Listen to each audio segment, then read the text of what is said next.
Hey friends, Sarah here. Welcome back to another video. And as you might have read, yes, this is a season finale of the Lego City, but that is not sad. So we are not doing a dramatic, can't do the city anymore, oh my goodness, too much, no.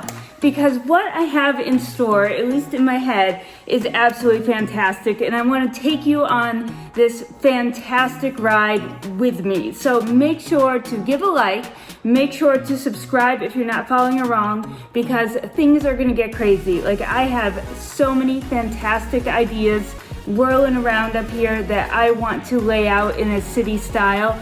But it's not going to be a traditional city. It's going to be filled with MOCs. It's going to be filled with themes. It is going to go crazy. But what about all of the modulars I currently have? So guys, in this video, we are going to do a couple things. One, I'm going to run down really fast the 5 things I've learned in the last 6 months about building a Lego city. We're going to say goodbye to the Lego city as we know it. I'm going to show you where the modulars are going to live for the moment, and that's it. Yeah, we're just going to kind of clear it out. We're going to have this big season finale. No, not a series finale. So this is not the end. This is like your favorite show resetting for an amazing new season to come. So I am so excited, and I hope you guys are too. So let's get into it.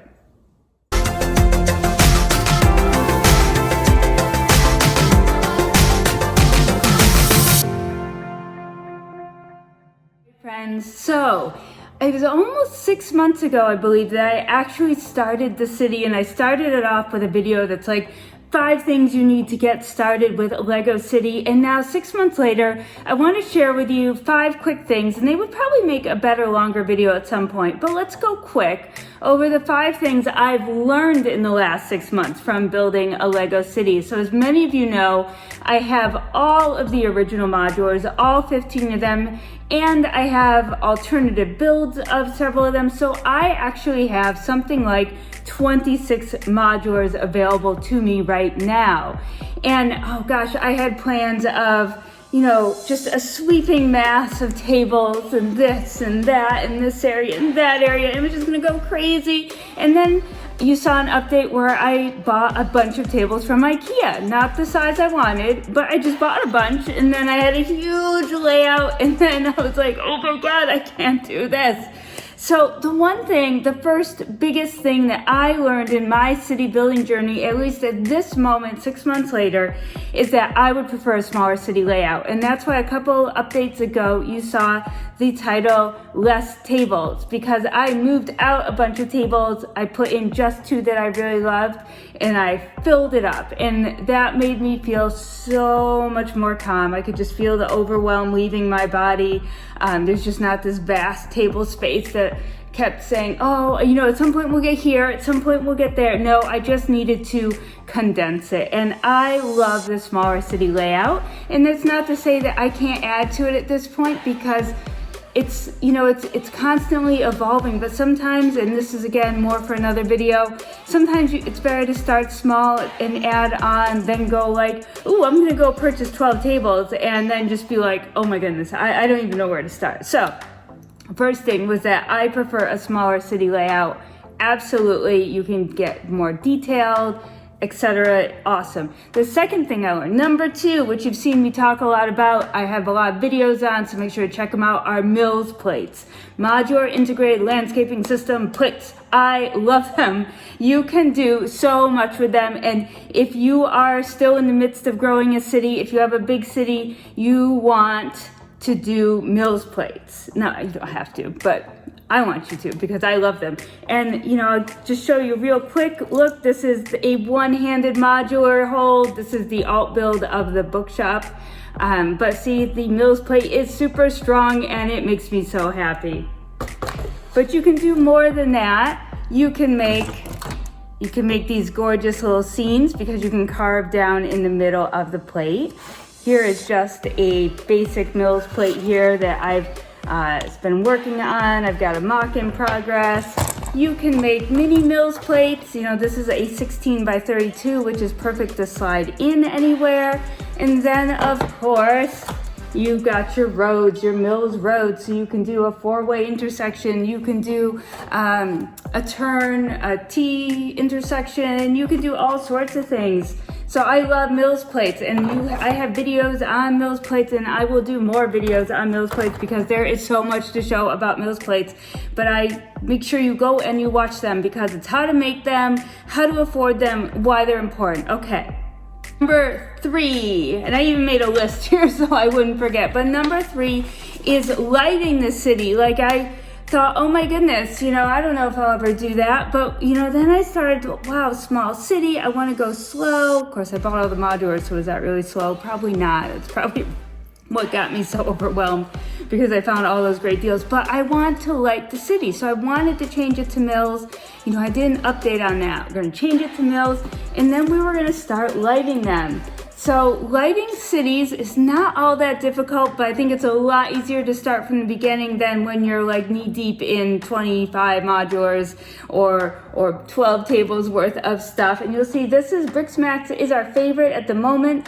This is for the bookshop. We currently have the pet shop lit. We have the Parisian, the garage. I'm just kind of looking over at the city right now. We have the detective's office.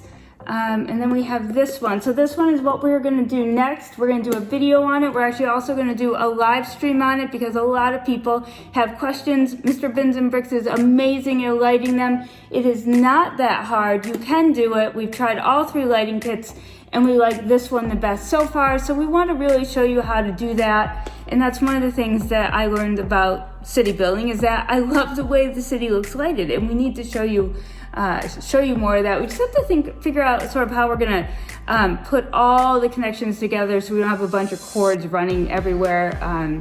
Unfortunately, you've got to have different outlets and things available in one place to combine it all, or else you've got plugs running across the room.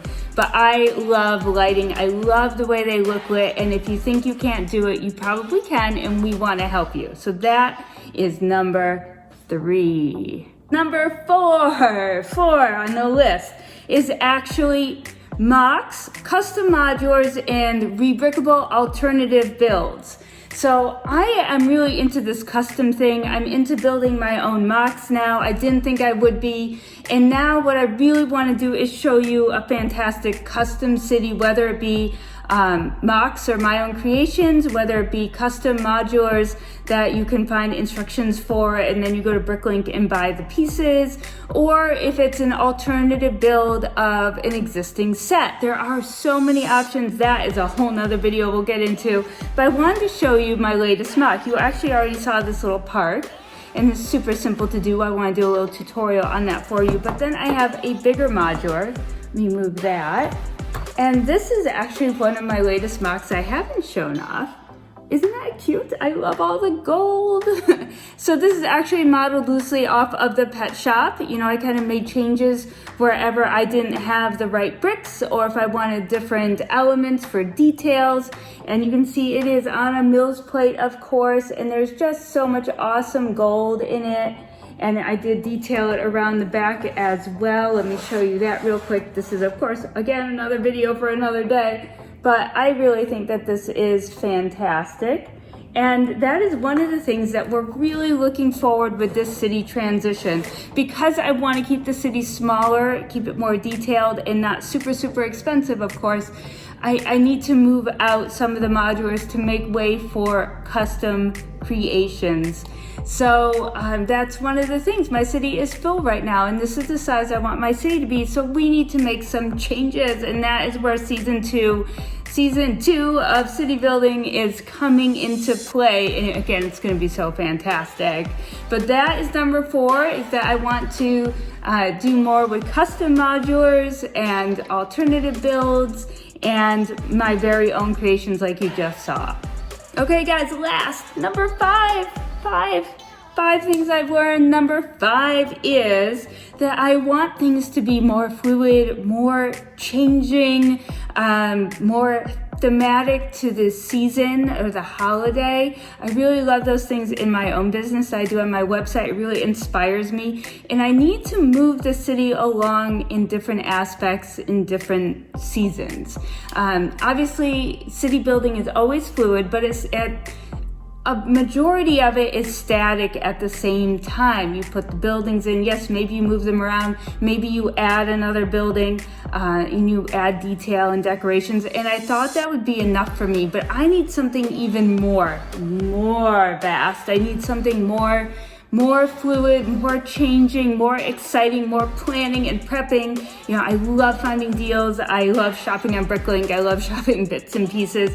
So we are going to come up with some thematic tables all throughout the year. Like, this is just, it has me so excited. It has me much more excited than I was feeling in the last couple months. I want to love city building, and I felt at its current state, with just the official Lego modulars and some of the alt builds, I wasn't feeling the creative juices anymore. I wanted to do more than just add little details here and here. I want it to be something that you just don't see. So basically, it's changing. You guys are still gonna have a chance to see all the modulars all the time. I am going to do something fantastic with them, and I'll show you that as well. So number 5 is just more fluidity, more change, more dynamic layouts. I don't know what you wanna call it. I'm feeling like a whole Lego master here. So yes, so those are the 5 things that I have learned in the last 6 months of season 1 of Lego City Building. So I wanted to share that with you because the city building process it's challenging, it's different, it's amazing, it's an incredible experience, but everyone has to take the experience and run with it their own way. And you can see some of those big cities on YouTube, and they've spent years developing them. But this is about a 6-month process here. So for all of you who are new, who are thinking about starting out, who just feel like they don't have enough space, we're gonna go on a journey where I'm gonna show seasoned city builders and novice city builders like a whole new experience. So I'm really excited about this. So now we're gonna go say kind of like a goodbye, a farewell, so long, see you later to the Lego City as we know it. And then we're gonna find a new home for the modulars, and we're gonna move on from there, guys. So I am super excited. Thank you for coming along so far. We have so much in store in the next 6 months, in the next year, in the next year and a half. This is gonna be fantastic. So let's go say goodbye to the city. All right, guys, it is farewell time to the city as we see it right here. But again, this is not farewell forever. And of course, we have to start out with the cat in the city. I mean, what doesn't that scream? Lego City, little bins and bricks, right? A cat running through it. You'll see I already removed the tile to show you what a Mills Play Road looks like. But let's say our farewells, but this is not the end. It is actually only the beginning, and it's a beginning that I am looking so incredibly forward to, and to have you guys join me and join in the fun and give suggestions and comments. I love to hear what you guys have to say. I've been so appreciative of all of the awesome comments along the way, so make sure to leave one right now. Tell me you're excited about what's coming on. Tell me what you want to see in a custom Lego City and what you're looking forward to. I love to hear about all that stuff. So let's move in a little closer and just give a little peruse of the streets. All right, here is the final peruse down Main Street, guys. We got that beautiful Palace Cinema on the right with a bookshop and the pet shop and Assembly Square and the alt build of Assembly Square and the Parisian restaurant leading into the town hall next to the cafe corner, the Grand Emporium, the police station, the fire brigade, the Daily Bugle, the diner, the garage, a little hint of a custom modular or two, followed by the Green Grocer and the Brick Bank. What an amazing lineup, guys. And around the back, you've got a alt build of the London Tower Bridge, the detective's office, My Mock Arcade. We've got the backside of the diner, the police station, the Daily Bugle, the fire brigade, and the Grand Emporium. We get a sweeping view of the inverted corner of Assembly Square next to the town hall. And of course, the absolute iconic cafe corner cafe, however you want to say it. Guys, this is my favorite part of it all. This might be my favorite thing in the Lego City right there. And here we have just a quick look here at the inverted corner of Assembly Square, next to the official Assembly Square, followed by the Parisian restaurant and the small park area, and you can stare down the street, nicely detailed with cars and people. We are missing a square there, as I just showed you that. Closer look at the Grand Emporium, which is absolutely a fantastic corner building, for sure.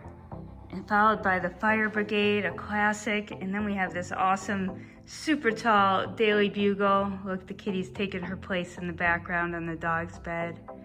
And then we have the new to this year, 2021 Police Modular, followed by the diner, and next to a fantastic corner garage, which has so many variations that can be built with just this one set on Rebrickable. So my Lego friends, as we bid a grand farewell to the city, and in the city in this setup, I just want to thank you again all for being here.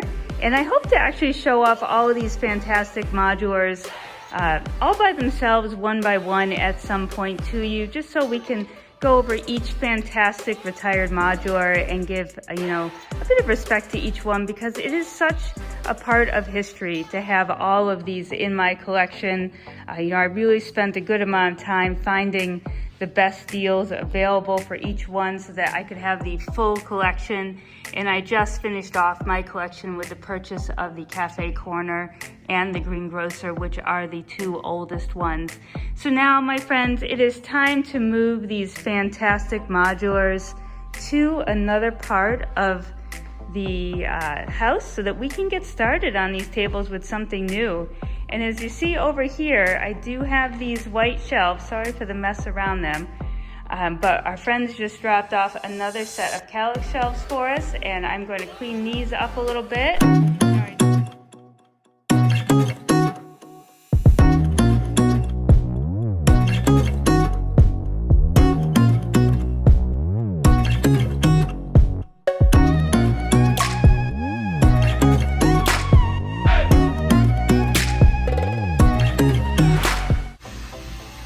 Alright, my friends, that is a wrap. Season 1 of the Lego City is complete, and we are left with a very blank slate to get started with. I have a fantastic spot for all of the modulars. I'll show you them off in just 1 minute with a quick overview. We'll get them set up really nicely with maybe a smaller version of a Mills Road and their vehicles and figs, and have a street layout back there. But for now, this table is open to so many creations. We're actually looking forward to the August 1st releases, and I have a special project I am super excited to get started on. So let me know in the comments, what do you think about all this? Am I crazy? Are you excited for the new changes? I really am. So guys, join us. Make sure to like, follow along, subscribe. You're gonna wanna see the next thing that goes on this table.